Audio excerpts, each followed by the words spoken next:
So Liverpool and transfers. So a month or two ago, I was talking about Liverpool having £200 million to spend. Wasn't that an amazing flight of fancy? Now, I'm not suggesting that I was wrong on that video, because sometimes it's best not to admit weakness or failure, even if it's clear. And whilst I don't think the blame for the things that have gone wrong in Liverpool's transfer window so far can be laid squarely at the feet of anyone, as much as people will try to do so, there is a clear and pressing need to get a bit more business done between now and, look, it's not going to happen before the start of the season, but my God, at least the end of the transfer window. With that in mind, here's the 3 moves Liverpool need to make to save, rescue, make good this transfer window. Number 1, and it's the most obvious one given the events of the last couple of days, sign Virgil Van Dijk. Sign Virgil Van Dijk. Just sign him. He doesn't want to be at Southampton, so much so that he's made his position clear, he's written a statement and he's put it on the internet. If there's ever been a clear indication of someone who doesn't want to be there, he's basically like Andy Dufresne in the Shawshank Redemption, you know, if he had access to Word. He wants freedom. He wants probably emancipation is the wrong word to use. He wants freedom. Liverpool have defo got money. They've defo got money burning a hole in their pocket.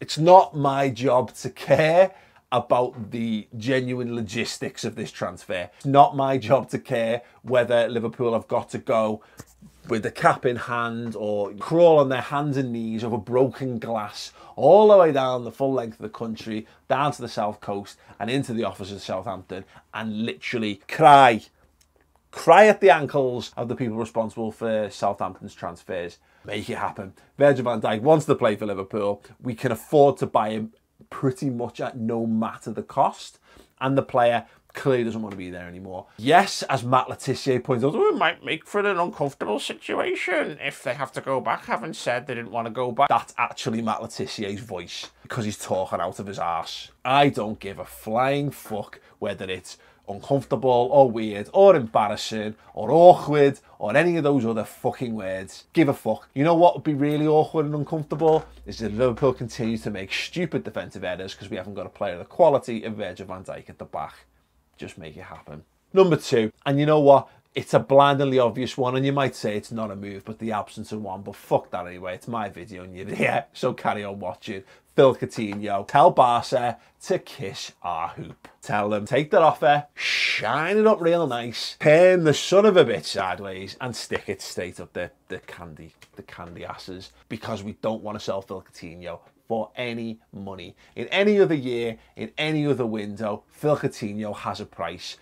This season, right here, right now, especially having not gotten Naby Keita over the line when you're prepared to pay over the odds and been told, listen, no, he is unequivocally not for sale. You don't then as a football club turn around and say, he's not for sale, he's not for sale. Ooh, for how much? Ooh, what could we spend on that? Ooh, flights of fancy. You can't spend on anyone. We've got a track record of doing terribly in one window when we have to turn around a large chunk of money to replace players that have been sold. Stop doing it, Liverpool. Keep Phil Coutinho. Even though he does want to play for Barca, fuck it. I want to play for Barca. We all do. It's a simple thing. I want to be inside. Cat Dealey. Is she still a thing? I don't know.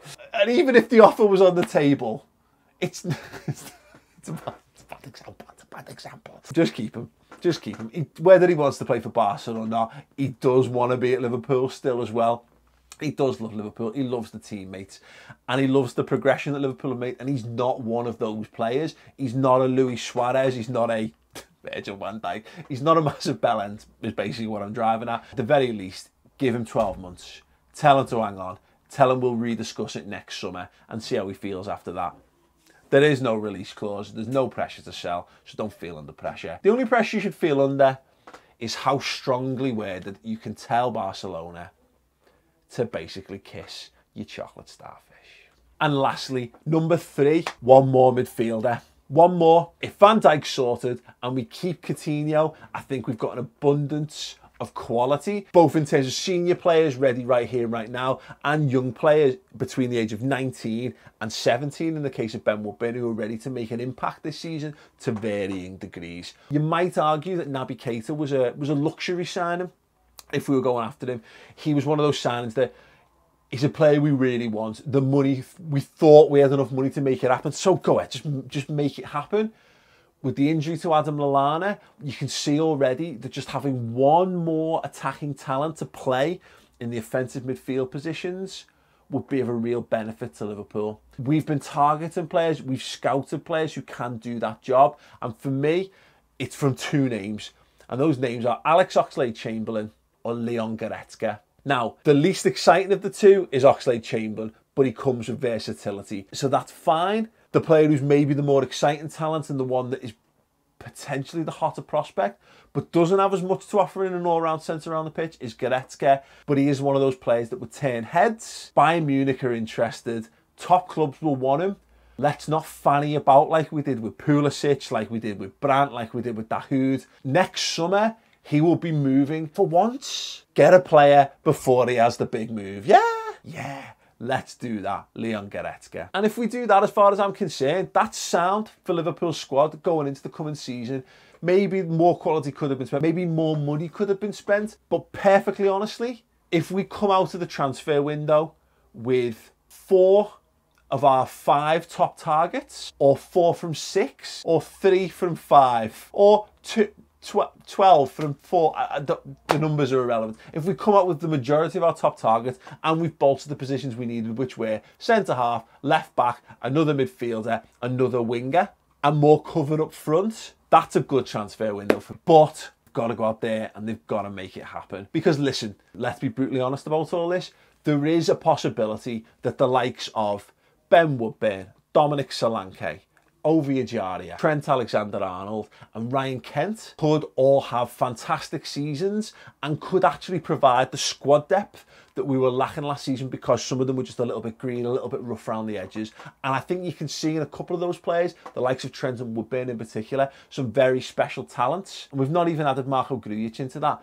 Liverpool might be okay. They might be okay without more signing. But sometimes football is more than just the talent they've got available. We have to consider the PR. Liverpool need to get their PR straight, because what they can't afford to have is negativity going into this campaign. Now, that negativity can be blown away very quickly with some strong performances against Watford and against Hoffenheim. But that pervading fear is going to be there for the rest of the season, because there's so much precedent there over recent seasons that Liverpool should not be budgeting for no injuries. It stands to reason that Liverpool will have a tricky patch during the season, more than likely December, January, where we're going to need more quality and depth.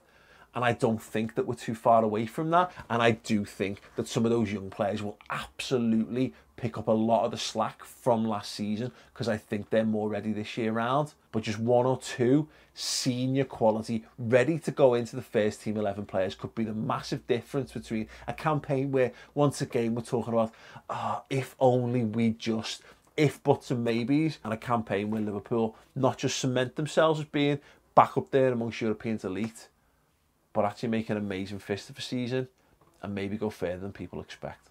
Anyway, that's just my thoughts on what Liverpool need between now and the closing of the transfer window.